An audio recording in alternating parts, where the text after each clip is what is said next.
బేతాళ కథలు. ముగ్గురు కన్యలు. పట్టువదలని విక్రమార్కుడు చెట్టు వద్దకు తిరిగి వెళ్ళి చెట్టుపై నుంచి శవాన్ని దించి భుజాన వేసుకొని ఎప్పట్లాగే మౌనంగా శ్మశానం కేసి నడవసాగాడు. అప్పుడు శవంలోని బేతాళుడు, రాజా, నీ పట్టుదల నెగ్గుతోందని తోస్తుంది. నీలాగే పూర్వం సింహకేతుడి కొడుకు విజయుడు తాను పూనిన పని సాధించి రాజ్యం కూడా సంపాదించుకున్నాడు. నీకు శ్రమతి లేకుండా ఉండగలందులకు అతని కథ చెబుతాను విను అంటూ ఇలా చెప్పసాగాడు. పూర్వం విదేహ అనే చిన్న రాజ్యాన్ని సింహకేతుడు అనే రాజు పరిపాలించేవాడు. ఆయనకు ప్రతాపుడు, ఉల్లాసుడు, విజయుడు అని ముగ్గురు కొడుకులు. తండ్రికి వాళ్ళపైన చాలా ప్రేమ. సింహకేతుడికి పరిపాలనలో ఏనాడు ఆసక్తి లేదు. అందుచేత తన కొడుకులు యుక్త వయస్కులు కాగానే ఆయన తన పెద్ద కొడుకును ప్రతాపుణ్ణి పిలిచి, నాయనా, నీకు పట్టాభిషేకం చేస్తాను, ఇక నుంచి ఈ రాజ్య భారాన్ని నువ్వే మొయ్యి అన్నాడు. ప్రతాపుడు అందుకు ఒప్పుకోక, నాన్న, మీకు రాజ్యపాలన ఇష్టం లేకుంటే రాజ్యాన్ని 3 భాగాలు చేసి మా ముగ్గురికి ఇవ్వండి, అంతేగాని కిరీటం నానెత్తిననే పెట్టవద్దు అన్నాడు. అయితే రాజ్యాన్ని ముక్కలు చేయడానికి నగర పెద్దలు ఎవరూ ఒప్పుకోలేదు. వారంతా రాజసభ జరిపించి కర్తవ్యం గురించి చర్చించారు. చర్చ కొంతసేపు జరిగిన మీదట పెద్దలలోకెల్లా వృద్ధుడు లేచి, నేను చెప్పినట్టు చేసినట్టయితే ఈ సమస్య తీరిపోతుంది. 3 రాజకుమారులను 3 విలువగల వస్తువులను సాధించుకురమ్మని దేశాల మీదికి పంపుదాం. 3లో ఎవరు ఎక్కువ విలువగల దాన్ని సాధించుకువస్తే అతనికే పట్టం కట్టుదాం అన్నాడు. ఈ ఆలోచనకు పెద్దలు సమ్మతించారు. రాజకుమారులు కూడా ఈ సూచనను ఆమోదించారు. ఆ రోజే వారు దేశాటనకు బయలుదేరారు. ఆ రాత్రికి వారు ఒక అరణ్యంలో చిక్కుకుపోయారు. చేసేది లేక వాళ్ళు ఓ చెట్టు కింద ఆకులు పరిచి పక్కలు తయారు చేసుకొని వాటి మీద ఆ రాత్రి నిద్రపోవటానికి సిద్ధపడ్డారు. ఆ సమయంలో అక్కడికి ఒక ముని వచ్చి, నాయనలారా, మీరిక్కడ పడుకోవడం అంత క్షేమం కాదు. దగ్గరలోనే నా కుటీరం ఉన్నది, మీరు అక్కడికి వచ్చి విశ్రమించండి అన్నాడు. వాళ్ళు మునీశ్వరుడికి కృతజ్ఞత తెలుపుకొని ఆయన వెంట ఆయన ఉండే కుటీరానికి వెళ్ళి అక్కడ ఆయన వారి కోసం ఏర్పాటు చేసిన జింక చర్మాల మీద పడుకొని సుఖంగా నిద్రపోయారు. మరునాడు తెల్లవారి లేచేసరికి వారికి కుటీరం గోడ మీద 3 కన్యల చిత్తరువులు కనిపించాయి. ఆ కన్యలు ఎంతో అందంగా ఉన్నారు. అయితే వారు ధరించిన దుస్తులు మాత్రం భేదముగా ఉన్నాయి. ఒకతే ధరించిన దుస్తులు బంగారం రంగులోనూ, రెండవది ధరించినవి వెండి రంగులోనూ, మూడవది ధరించినవి ఇనుము రంగులోనూ ఉన్నాయి. ఆ చిత్తరువులను చూస్తుంటేనే 3 కన్యకల మీద మోహం పుట్టుకొచ్చింది. పెద్దవాళ్ళిద్దరూ తాము కోరిన కన్యలు 7 సముద్రాలకు అవతల ఉన్నా సరే వెతికి పెళ్లాడతామని బయలుదేరటానికి సిద్ధమయ్యారు. కానీ 3వవాడైన విజయుడు, తొందర దేనికి, ఈ కన్యల జాడ మునీశ్వరుడి ద్వారా తెలుసుకుంటే మన పని మరింత తేలిక అవుతుంది గదా అని చెప్పి వారిని వారించాడు. రాజకుమారుల కన్నా ముందే లేచి అడవిలోకి వెళ్ళిపోయిన మునీశ్వరుడు జాము పొద్దెక్కి తన పర్ణశాలకు తిరిగి వచ్చాడు.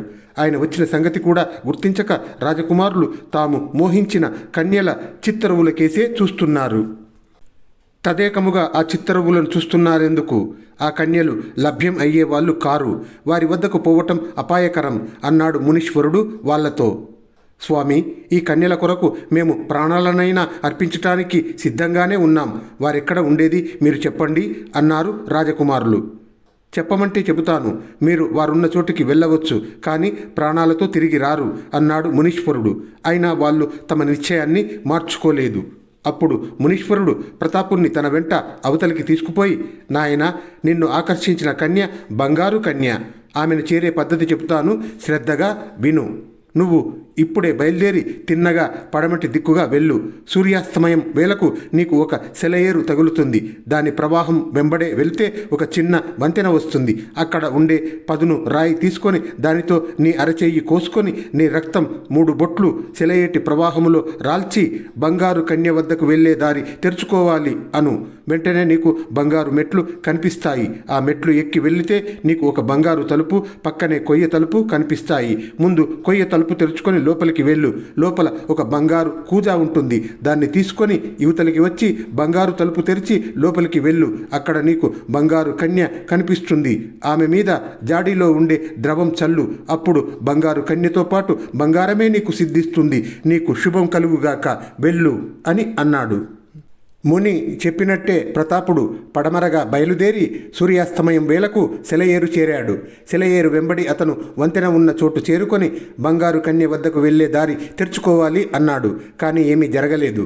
అప్పుడతను ముని మాటలు గుర్తు తెచ్చుకొని ఒక రాతితో చెయ్యి కోసుకొని 3 రక్తం బొట్లు సెలయేటిలోకి విడిచి ముని చెప్పినట్టు అనగానే బంగారు మెట్లు కనిపించాయి. అతను వేగంగా మెట్లెక్కి పైకి వెళ్ళేసరికి అక్కడ బంగారు తలుపు, కొయ్య తలుపు కనిపించాయి. ప్రతాపుడు బంగారు కన్యను చూడాలన్న ఆత్రంలో మునీశ్వరుడి మాటలు మర్చిపోయి కొయ్య తలుపును పట్టించుకోక బంగారు తలుపు తోసుకొని లోపలికి వెళ్ళాడు. బంగారు కన్య బంగారు సింహాసనం మీద కూర్చొని ఉంది. రాజకుమారా, నన్ను చెర విడిపించ వచ్చావా? ఆహా, ఎలాంటి సుదినం! ఇలా వచ్చి నా సరసన కూర్చో అన్నది. ప్రతాపుడు అతి వేగంగా ఆమెను సమీపించాడు. అయితే ఆమె తన చేతిలో ఉన్న బంగారు బెత్తంతో అతన్ని తాకేసరికి అతను బంగారు విగ్రహంగా మారిపోయాడు.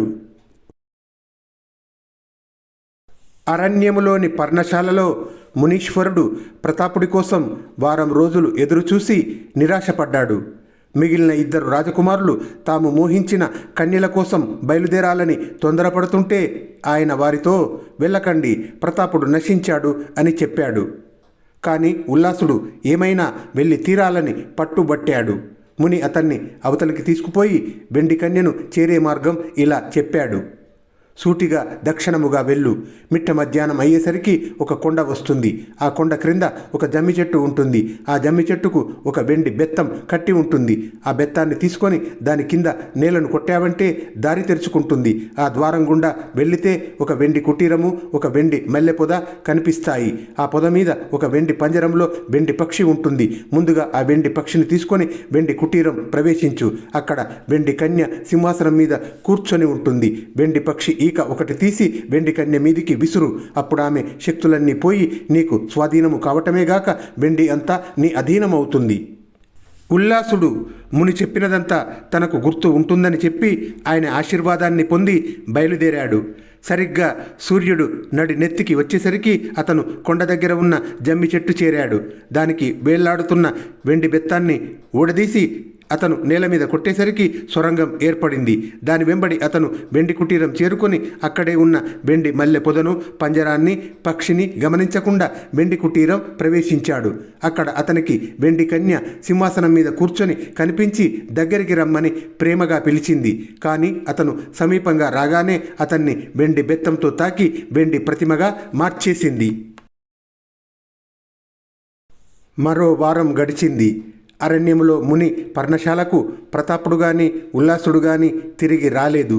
విజయుడు తాను మోహించిన కన్య కోసం బయలుదేరాలని తొందరపడుతున్నాడు. ముని అతన్ని వారిస్తూ, నాయనా, నీ అన్నలు 2 నశించారు. నువ్వు కూడా ఎందుకు అపజయం పొందుతావు? వెళ్ళకు అన్నాడు. స్వామి, నా పేరే విజయుడు, నేను అపజయం పొందను అన్నాడు విజయుడు. నీకు వెళ్ళాలని పట్టుదలగా ఉంటే ఉత్తరంగా వెళ్ళు. సూర్యోదయం అయ్యేసరికి నువ్వు ఒక కందకాన్ని చేరుకుంటావు. అక్కడ నీకు ఒక ఉక్కు కుటీరము, ఒక పూరి గుడిసె కనిపిస్తాయి. మొదట పూరి గుడిసెలోకి వెళ్ళు. అక్కడ నీకు ఒక ఉక్కు ఖడ్గం కనిపిస్తుంది. అది తీసుకున్నాక ఉక్కు కుటీరంలోకి వెళ్ళు. అక్కడ నువ్వు మోహించిన కన్య ఉంటుంది. ఆమెను చూడగానే ఆమె చేతిలో ఉండే కత్తి ఎగరగొట్టు. అప్పుడు ఆమె నీకు వశం కావటమేగాక ఉక్కు కూడా నీకు వశమవుతుంది. విజయుడివై తిరిగిరా అన్నాడు మునీశ్వరుడు. విజయుడు ఉత్తరముగా బయలుదేరి సూర్యోదయం వేళకు ఒక లోతైన కందకం చేరుకున్నాడు. అక్కడే అతనికి ఉక్కు కుటీరము, పూరి గుడిసె కనిపించాయి. అతను ముందుగా పూరి గుడిసె ప్రవేశించి అక్కడ ఉన్న ఉక్కు ఖడ్గాన్ని తీసుకొని ఉక్కు కుటీరంలోకి వెళ్ళి సింహాసనం మీద ఉక్కు కన్యను చూశాడు. ఆమె కూడా అతన్ని ప్రేమగా దగ్గరికి పిలిచింది. అతను ఆమెను సమీపిస్తూనే తన ఉక్కు కత్తితో ఆమె చేతిలోని కత్తిని ఒక్క దెబ్బతో కొట్టి విరిచి కింద పడేశాడు. వెంటనే ఆ కన్య పరిసరాలలో ఉన్న మాయ అంతా విచ్చిపోయింది. గుడిసెలు 2 మాయమయ్యాయి. ఉక్కు కన్య అతన్ని తన భర్తగా స్వీకరించింది. బంగారు కన్య, వెండి కన్య ఎక్కడ ఉండేది ఉక్కు కన్యకు తెలుసు. వారామె అక్కలు ముగ్గురు శాపగ్రస్తులైన వాళ్లే. ఉక్కు కన్య సహాయంతో విజయుడు వారున్న ప్రదేశాలకు వెళ్ళి బంగారు కన్యకు, వెండి కన్యకు శాప విముక్తి కలిగించి అన్నలను తిరిగి బ్రతికించుకున్నాడు. తర్వాత ముగ్గురు రాజకుమారులు తమ భార్యలతో సహా మునీశ్వరుడి కుటీరానికి వచ్చి ఆయనకు తమ కృతజ్ఞతలు చెప్పుకొని తమ దేశానికి తిరిగి వచ్చారు. రాజకుమారులు తెచ్చుకున్న కన్యల అద్భుత సౌందర్యం చూసి అందరూ ఆశ్చర్యపడ్డారు. రాజు వారందరికీ అమిత వైభవముగా పెళ్లిళ్ళు చేసి రాజ్య అర్హత నిర్ణయించటానికి సభ చేశాడు. రాజు పెద్దలతో, నా కొడుకులు నా కోరికపై వెళ్ళి తమ తమ శక్తులకు తగినట్టుగా అపూర్వమైన వస్తువులు సాధించుకు వచ్చారు. ప్రతాపుడు బంగారం సాధించాడు, ఉల్లాసుడు వెండి సాధించాడు, విజయుడు ఉక్కు సాధించాడు. వీరిలో ఎవరికి పట్టం కట్టాలో నిర్ణయించండి అన్నాడు. పెద్దల మధ్య కొంతసేపు చర్చ జరిగాక వారిలో వృద్ధుడు లేచి, మహారాజా, విజయుడికి పట్టం కట్టండి అన్నాడు. రాజు అలాగే చేశాడు. బేతాళుడు ఈ కథ చెప్పి, రాజా, వెళ్ళలేని బంగారము విలువైన వెండి తెచ్చిన ప్రతాపుడిని, ఉల్లాసుడిని కాదని ఆ వృద్ధుడు విజయుడికి ఎందుకు పట్టం కట్టమన్నాడు? తన అన్నలు విఫలులైన చోట అతను విజయం సాధించాడు అనే? అతనిలో నిజంగా రాజ్యార్హత ఉన్నదా? ఈ సందేహాలకు సమాధానాలు తెలిసి కూడా చెప్పకపోతే నీ తల పగిలిపోతుంది అన్నాడు. దానికి విక్రమార్కుడు, విజయుడు తన అన్నల విజయానికి సహాయపడ్డాడు అన్న విషయం పెద్దలు చర్చించినట్టు కనబడదు. ఎవరేమి సాధించుకు వచ్చారన్నదే చర్చకు వచ్చింది. రాజకుమారులకు మొదట పెట్టిన పరీక్ష కూడా ఎవరు ఎక్కువ విలువగల దాన్ని సాధించుకు వస్తారన్నదే. పెద్దవాడు బంగారము, రెండోవాడు వెండి సాధించాడు. అవి విలువైనవే, కానీ దేశానికి వాటి వల్ల ప్రయోజనం చాలా తక్కువ. వాటితో పోల్చితే ఉక్కు విలువ ఎంతో ఎక్కువ. వ్యవసాయ పరికరాలు అన్నిటికీ ఉక్కు కావాలి. దేశ రక్షణకు ఆయుధాలు తయారు చేయాలంటే ఉక్కు అవసరం. వెండి, బంగారాలు వ్యక్తుల విలువ పెంచవచ్చు, కానీ దేశం విలువ, రాజ్యము బలము ఉక్కు మీదనే ఆధారపడి ఉన్నాయి. అందుకే విజయుడు రాజ్యార్హుడు అయ్యాడు.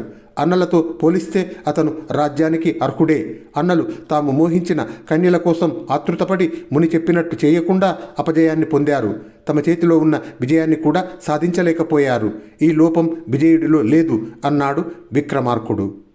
రాజుకు ఈ విధంగా మౌనభంగము కలగగానే బేతాళుడు శవంతో సహా మాయమై తిరిగి చెట్టెక్కాడు.